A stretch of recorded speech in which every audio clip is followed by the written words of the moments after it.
Good afternoon, everybody. Thank you for all being here as we discuss yesterday's announcement of leadership change within our football program. Let me begin first by saying James Franklin is a tremendous man, husband, father, mentor to countless student athletes, and a good friend who has always carried himself with dignity and represented Penn State with absolute class. Beyond the wins and the accolades, James has been a trusted ambassador for this university and a friend of the Penn State community. We are all incredibly fortunate to have had James Franklin lead our football program for over a decade. And we will be forever grateful to him and his family. We wish them nothing, and I mean this, I wish them nothing but success in the next chapter of their lives. That said, at Penn State, we hold all our programs to the highest standards in our shared pursuit of excellence. My job is to evaluate everything and make hard decisions for what is in the best interest of our athletes, our program, and our department. Football is our backbone. We have invested at the highest level. With that comes high expectations. Ultimately, I believe a new leader can help us win a national championship, and now is the right time for this change. Terry Smith will serve as our interim head coach. Terry's a proud Penn Stater. He helped build this program as both a player and a coach, and he understands what it means to wear the blue and white. I am confident, and I can tell you, he will pour his heart and soul into this role, and our players and fans deserve nothing less. The search. We're going to continue to conduct a national search. Our next coach will be someone who embodies everything Penn State stands for: integrity, accountability, toughness, humility, and an elite motivator. We'll find a coach who can achieve excellence at the highest level, doing it with confidence and conviction. Recruiting will always be a pillar here. We want someone who will attract elite talent, retain players in the NIL era, and make Penn State a destination. This is also about the modern era of college football. Our next coach needs to be able to maximize elite level resources, attack the transfer portal, and develop at the highest level. This person has to fit Penn State. They need to represent the toughness, the blue collar work ethic, and the class that defines this institution. We want someone who honors our tradition but isn't afraid to evolve. Someone who understands the weight of we are and leads us forward with a vision of championships. The right coach will rebuild the unity and pride that defines this historic program. And they will ignite this fan base around a shared belief that we're capable of greatness and we're going to do it the right way. And we are the best program in the country. We have made significant investments in this program. We compete in the best conference in the country. And we have the best fans and alums in the country. With a renovated stadium on the horizon, I have nothing but confidence in our future and in our ability to attract an elite leader for our Penn State football program. And finally, to our fans, alumni, and community, we all need each other. We all need your support. And all our focus, let me repeat, all our focus should be around the young men in Lash right now who wear the blue and white. We have a lot of football left. They deserve every ounce of our support.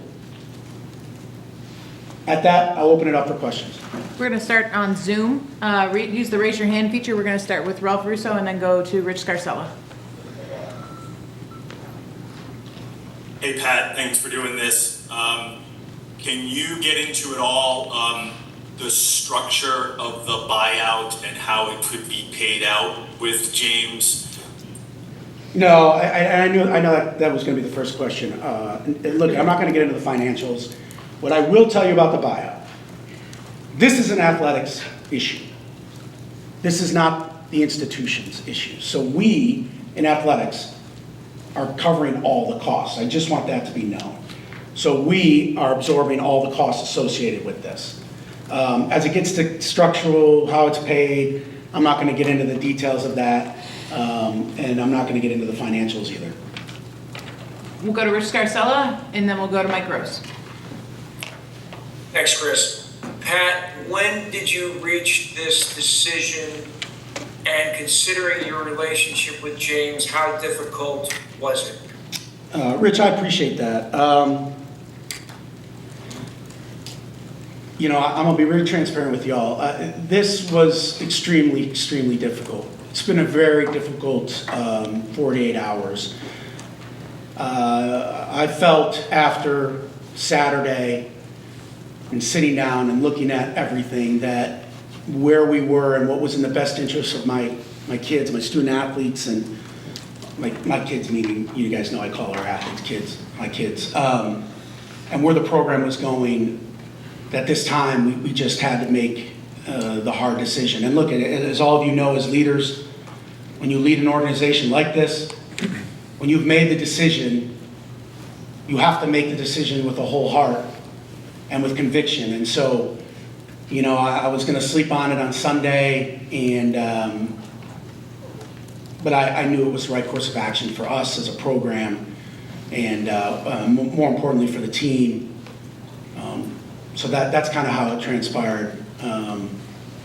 You know, you take data, right? This is not a 3-game thing. This is really diving into where we were as a program. What is the trajectory of this program? And you all know, and I'm not shy to admit it, I'm here to win national championship. And I believe our fans deserve that. And I wake up every day trying to achieve that goal. So, long-winded answer, Rich. It was kind of on a Sunday. Hey, this is probably the time. We'll take 2 more from Zoom. We'll go Mike Gross and then Brandon Marcello. Hi, Pat. Thanks for your time. I'm wondering about doing this 6 weeks into the season. Yep. Making it move in the middle of the season. And particularly since you used the phrase in your opening statement, rebuild the unity and pride. Had this gotten to a point where you're looking at the football program and saying, this is untenable going forward? And what led you to that conclusion other than what's on the scoreboard? Yeah, no, I think, Mike, you're right. You when you make these types of decisions, and we make big decisions all the time. I make decisions that no one really knows about our athletes and where we're going and all that. But anything this significant just doesn't come on a whim.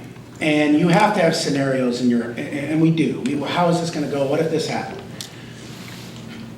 But looking at where the program was and where it is and where we want to be as a program,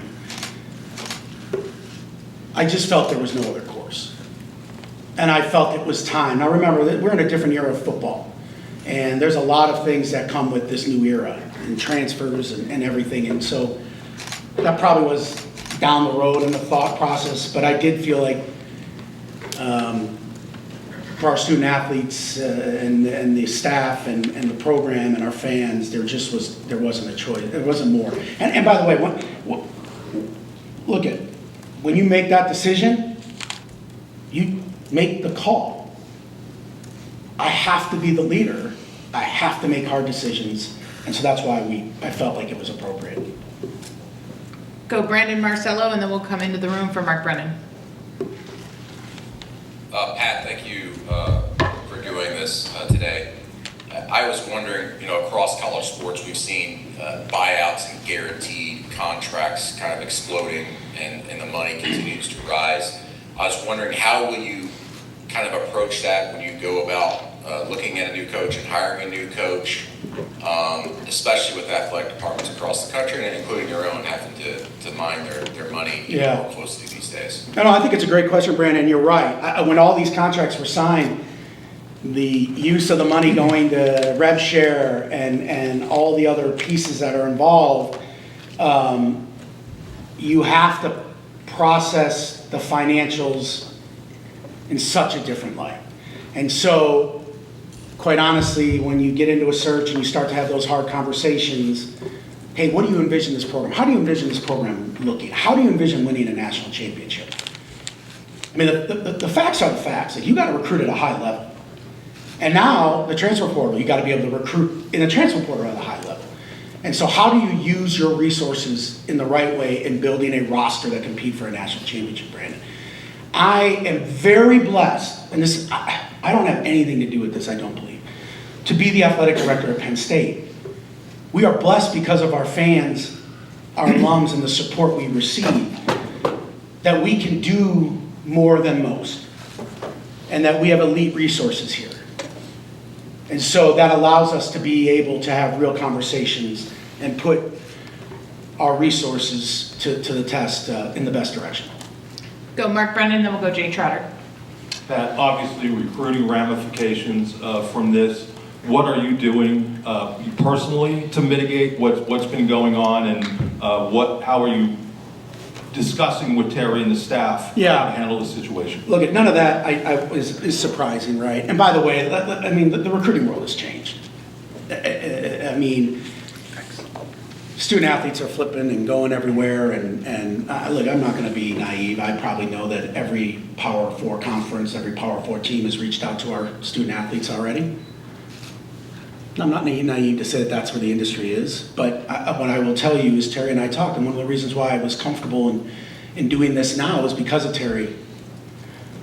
Terry's an elite recruiter. Terry has relationships with those kids, and Terry and I first, we talked about many things, but that is a part of it, and we've got to continue. I think what we will show is that we're such a big and historical program that we are going to weather the storm. We have weathered far worse than this.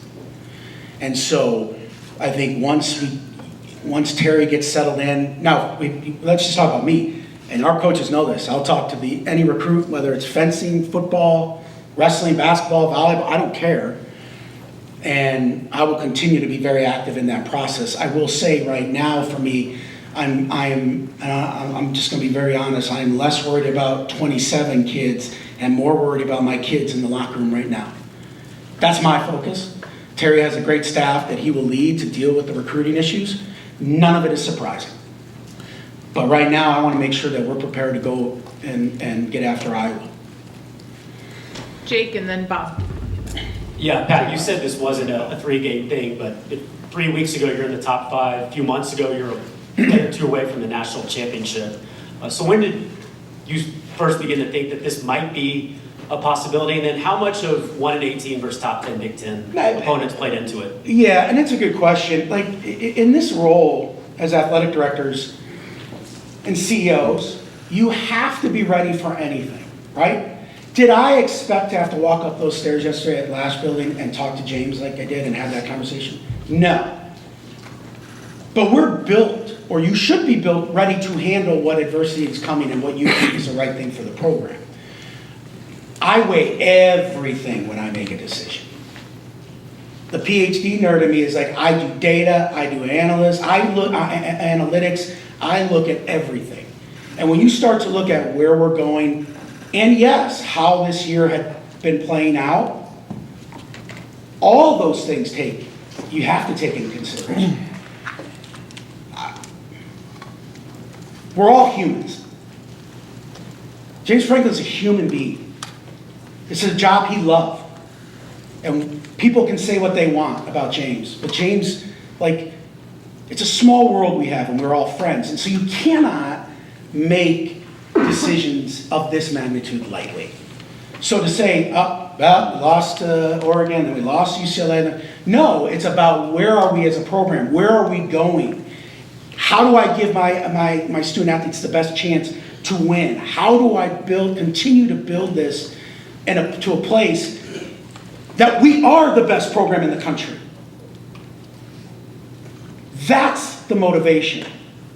And so as you start to put all those things together, you got to make the call. And that's where we were. So you were prepared, but you didn't expect to. You always have to be prepared. You have to be prepared for everything.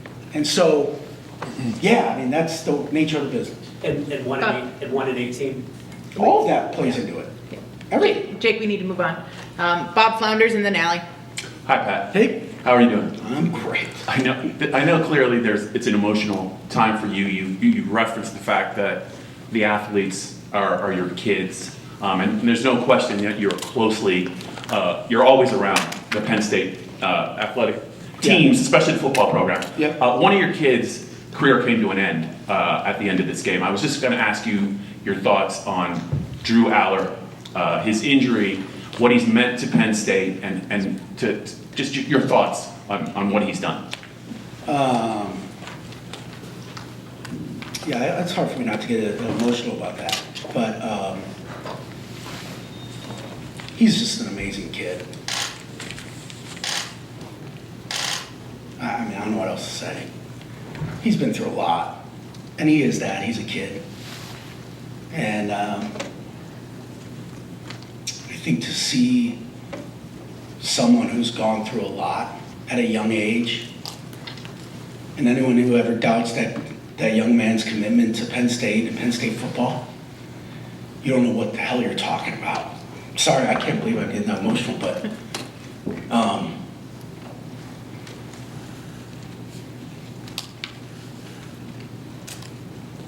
Drew's one hell of a young man. And he puts up with a lot of crap. And I get it. The NIL era, he's still a kid. And I can't have there's not a negative word that comes up when I think of Drew. I apologize. But you gotta understand, these kids work so hard and they love Penn State so much. And I get to see them in a different way than you all do. I get to see them as, like I said, my children.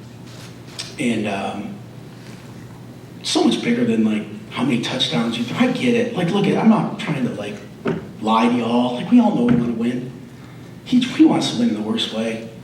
He's working his hardest to do that. And to see it end that way, you never want that. No matter the outcome of the games, I want every one of our athletes to finish everything they start in life and in games. And he's going to be an incredible pro football player. He's going to be an incredible ambassador for this program. And I got to be honest, the fact that he's stuck with us, it's pretty awesome. And I tell all our kids every time I'm going to have their back every second of the day, and I will never stop doing that. He's faced a lot of adversity here, and I love the kid, and I love him, and he'll be great for us right now. He's going to be great for Grunk and giving him, I mean, he works hard. He's a smart football player, and he has an incredibly bright future playing ball at the highest level. And that's my take on it, Drew. Last two, Ally Berube, and then we'll go to Tyler. Hey, Pat. You talked about Oh. weathering the storm. This isn't the worst one that Penn State has endured, but the fan base was pretty divided both before the announcement of firing James Franklin and after. How does this fan base come back together when it feels like it's at a fever pitch, all of the noise outside of what's going on? I think we got to be steady. I think we have been built. We'll look at. I'm not. Penn State's built for stuff like this. We have to come together. That is the unity. We are a strong force. We're the most powerful department and university in the country. We stick together through this. It's okay. I don't know about your family, but my family argues all the time. I had my two brothers in this, and that happens.